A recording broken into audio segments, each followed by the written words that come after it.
दुनिया की इकॉनमी के लिए क्रूड ऑयल आज भी सबसे इंपॉर्टेंट रिसोर्सेज में से एक है। इसलिए जब भी ऑयल सप्लाई को लेकर कोई बड़ा खतरा सामने आता है तो पूरी दुनिया की नज़र उस पर टिक जाती है।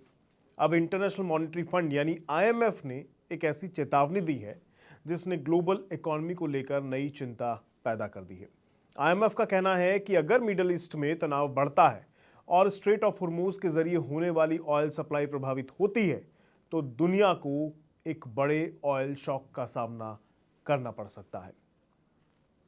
तो आईएमएफ ने ये चेतावनी क्यों दी है और अगर ऐसा होता है तो भारत की इकॉनमी, पेट्रोल डीजल की कीमतों और आम लोगों पर इसका क्या असर पड़ेगा, आइए आसान भाषा में इसे समझने की आज कोशिश करते हैं। हो सकता है वैसे आप ये सोच रहे हो कि ये सब चीज़ें तो चली रही हैं पिछले कुछ महीनों से।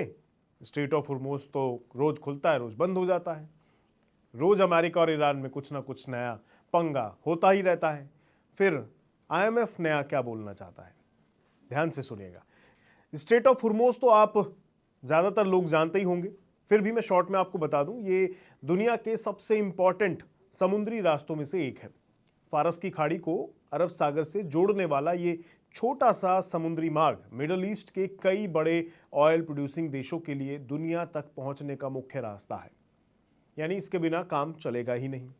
लेकिन फिर भी यहाँ आफत है। इसमें कौन कौन से देश जुड़े हुए हैं, देखिए मैं आपको बता दूं। इसमें सऊदी अरेबिया है, इराक है, कुवैत है, यूएई है, कतर है और ईरान है जिसका कॉन्फ्लिक्ट चल रहा है। इन जैसे देशों के जो ऑयल प्रोड्यूसिंग वगैरह ये देश हैं और इनका जो सामान है, जो प्रोडक्ट है, ऑयल गैस वगैरह, ये इसी रास्ते का इस्तेमाल करके दुनिया भर में भेजते हैं। और इनके ऑयल एंड एलएनजी के एक्सपोर्ट का बड़ा हिस्सा जो है हमारे पास इसी रास्ते से होकर पहुंचता है, हमारे तक आता है। लेकिन दुनिया में इस्तेमाल होने वाले लगभग 20% ऑयल की सप्लाई इसी रूट से होकर गुजरती तो है, लेकिन फिलहाल इस पर ब्रेक लगा हुआ है। कभी खुलती है, कभी नहीं खुलती है, कभी कोई टैक्स मांगने लगता है, कोई सुरक्षा देने के नाम पर टैक्स लेने की बात करने लगता है। इसलिए अगर यहाँ कोई रुकावट आती है भविष्य में, फिलहाल तो चली रही है, तो उसका असर सिर्फ मिडल ईस्ट तक सीमित नहीं रहने वाला है, बल्कि पूरी दुनिया इसको महसूस करेगी। आप कहेंगे महसूस तो कर ही रही है, पर उतना ज़्यादा तो कोई खास महसूस हुआ नहीं। थोड़ा बहुत डिफरेंस तो आया है, तेल के रेट बढ़ गए हैं, सीएनजी महंगी हो गई है, बट स्टिल पिछले कुछ महीनों में वेस्ट एशिया में बढ़ते तनाव और स्ट्रेट ऑफ हॉर्मूज के आसपास पैदा हुई जो ये अनसर्टेनिटी है ना, इसने ग्लोबल ऑयल मार्केट को पहले ही जो झटका दिया है अब उससे भी बड़ा देने की तैयारी चल रही है। हालांकि शुरुआत में दुनिया इस झटके को संभालने में तो सफल रही है। वजह ये थी कि दूसरे जो देश थे उन्होंने ऑयल प्रोड्यूसिंग बढ़ा दिया था, उसका प्रोडक्शन को तेज कर दिया था। स्ट्रेटेजिक ऑयल रिजर्व का इस्तेमाल किया गया था उस टाइम पे, और कई देशों में डिमांड भी कमज़ोर रही थी उस दौरान। इसी कारण ऑयल प्राइस उतनी तेज़ी से नहीं बढ़े जितनी आशंका की जा रही थी। लेकिन अब आईएमएफ का क्या कहना है वो आपको चौंका देगा। आईएमएफ का कहना है कि ये सुरक्षा कवच धीरे धीरे खत्म हो चुका है। अतिरिक्त प्रोडक्शन कैपेसिटी कम हो गई है, ऑयल इन्वेंट्रीज पहले जैसी नहीं रही हैं और इमरजेंसी रिजर्व भी अब काफ़ी हद तक इस्तेमाल हो चुका है।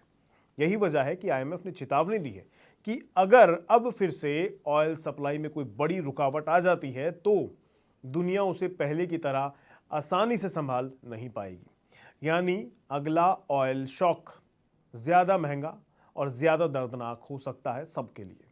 आईएमएफ का मानना है कि इस बार असर सिर्फ ऑयल प्राइसेस तक सीमित नहीं रहेंगे, बल्कि ग्लोबल ग्रोथ, इन्फ्लेशन और फाइनेंशियल मार्केट्स पर इसका दबाव बढ़ता दिखाई दे सकता है। अब सवाल उठता है कि इसका भारत से क्या लेना देना है। देखिए, जवाब इसका यह है कि भारत से तो बहुत ज़्यादा बड़ा लेना देना है, क्योंकि भारत अपनी ज़रूरत का लगभग 85% क्रूड ऑयल इंपोर्ट बाहर से ही करता है। यानी अगर इंटरनेशनल मार्केट में ऑयल महंगा होता है तो उसका असर भारत पर पड़ना तय समझिए। इंपोर्ट बिल बढ़ सकते हैं, करंट अकाउंट डेफिसिट पर दबाव आ सकता है और रुपए पर भी असर पड़ सकता है। अगर ऑयल लंबे समय तक महंगा रहता है तो ट्रांसपोर्ट कॉस्ट बढ़ जाएगी, मैन्युफैक्चरिंग महंगी होने लगेगी, धीरे धीरे महंगाई कई सेक्टरों में दिखाई देने लगेगी। यानी सिर्फ पेट्रोल डीजल की कीमतों तक ये सीमित नहीं रहेगी, बल्कि रोज़मर्रा की आपकी जो ज़िंदगी है उस पर असर डालेगी। छोटी छोटी चीज़ें आपको महंगी पड़ने लगेंगी। ऐसा इसलिए कहा जा रहा है क्योंकि ऑयल की कीमत बढ़ने का असर सिर्फ फ्यूल तक सीमित नहीं रहता है। Truck, train, ship, air cargo की लागत इनकी वजह से बढ़ जाती है। कंपनियों का प्रोडक्शन कॉस्ट बढ़ जाता है। फर्टिलाइजर, प्लास्टिक, केमिकल्स और एविएशन जैसे सेक्टर सीधे इससे प्रभावित होते हैं। तो जाहिर तौर पर जब कंपनियों की लागत बढ़ती है तो आखिर में उसका सारा का सारा बोझ कंज्यूमर तक पहुंच जाता है। यही वजह है कि दुनिया की लगभग हर बड़ी इकॉनमी ऑयल मार्केट पर लगातार नजर बनाए रखे हुए है। लेकिन क्या इसका मतलब यह है कि दुनिया फिर से 1973 जैसे ऑयल क्राइसिस की तरफ बढ़ रही है? देखिए, अभी ऐसा कहना थोड़ी जल्दबाजी होगी। आईएमएफ ने ये नहीं कहा है कि ये संकट तय है। उसने सिर्फ इतना कहा है कि अगर भविष्य में सप्लाई शॉक आता है, कोई रुकावट बड़ी आ जाती है, तो दुनिया के पास पहले जितनी तैयारी अब नहीं बची है। यानी रिस्क बढ़ गया है पहले से। इसलिए सरकारों को स्ट्रैटेजिक ऑयल रिजर्व मजबूत करने होंगे, एनर्जी रिसोर्सेज को डाइवर्सिफाई करना होगा और रिन्यूएबल एनर्जी में निवेश बढ़ाने की भी ज़रूरत होगी। भारत के नज़रिए से इसे देखें तो पिछले कई वर्षों से सरकार इसी दिशा में काम कर भी रही है। एक तरफ स्ट्रैटेजिक पेट्रोलियम रिजर्व को मजबूत करने की कोशिश की जा रही है, दूसरी तरफ ethanol blending, electric vehicles, solar energy और ग्रीन हाइड्रोजन जैसे विकल्पों पर भी काफ़ी तेज़ी से काम चल रहा है। इसका मकसद सिर्फ यही है कि भविष्य में अगर ग्लोबल ऑयल सप्लाई में कोई बड़ी रुकावट आ जाती है तो भारत की इकॉनमी पर उसका असर सीमित रहे। हालांकि फिलहाल घबराने की ज़रूरत तो नहीं है, लेकिन ऑयल मार्केट कई फैक्टर्स से प्रभावित होती है, ये ध्यान रखने वाली बात है। इसमें जियोपॉलिटिक्स आती है, ओपेक प्लस देशों का प्रोडक्शन आता है, ग्लोबल डिमांड आती है, अमेरिका की शेल प्रोडक्शन और इकोनॉमिक ग्रोथ जैसे कई ऐसे फैक्टर्स हैं जो इस दिशा को, इसकी क्या स्थिति है उसको तय करते हैं। लेकिन आईएमएफ की ये चेतावनी एक इम्पॉर्टेंट संकेत ज़रूर देती है कि दुनिया की एनर्जी सिक्योरिटी पहले जितनी मजबूत अब नहीं रह गई है। अगर मिडिल ईस्ट में तनाव और बढ़ता है और स्ट्रेट ऑफ हॉर्मुज में लंबे समय तक रुकावट बनी रहती है तो इसका असर पूरी दुनिया की इकॉनमी पर देखने को डेफिनेटली मिल सकता है। यही कारण है कि स्ट्रेट ऑफ हॉर्मुज को सिर्फ एक समुद्री रास्ता नहीं कहा जाता बल्कि ग्लोबल इकॉनमी की लाइफलाइन कहा जाने लगा है, क्योंकि यहाँ पैदा होने वाला संकट हजारों किलोमीटर दूर बैठे आम लोगों की जेब तक पहुँच जाता है। आने वाले महीनों में पूरी दुनिया की नज़र इस जो एरिया है इस पर बनी रहेगी, क्योंकि अगर यहाँ हालात बिगड़े तो उसका असर हमारे स्टॉक मार्केट से लेकर इन्फ्लेशन और हाउस होल्ड बजट तक गहराई तक दिखाई देने वाला है। तो क्या होता है ये तो वक्त बताएगा।